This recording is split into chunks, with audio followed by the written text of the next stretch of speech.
Kung wala kang pera, wala kang kwenta. Isang masakit na katotohanan, isang mahirap na karanasan natin palagi dito sa mundo, na kapag wala kang pera, hindi ka man nakikita. Kapag wala kang pera, binabaliwala ka.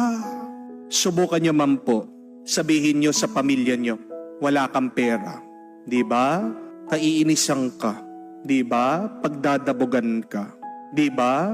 Unti-unti, lalayo sila sa iyo. Pero katotohanan, na pag wala tayong pera, iniiwasan tayo ng mismong pamilya at kamag-anak natin. Makikita mo kung sino talaga yung tunay na nagmamahal sa iyo. Pag wala kang pera, kung sining mananatili, kung sino yung tatanggap sa iyo, yun yung totoo, tapat at tunay na nagmamahal sa iyo.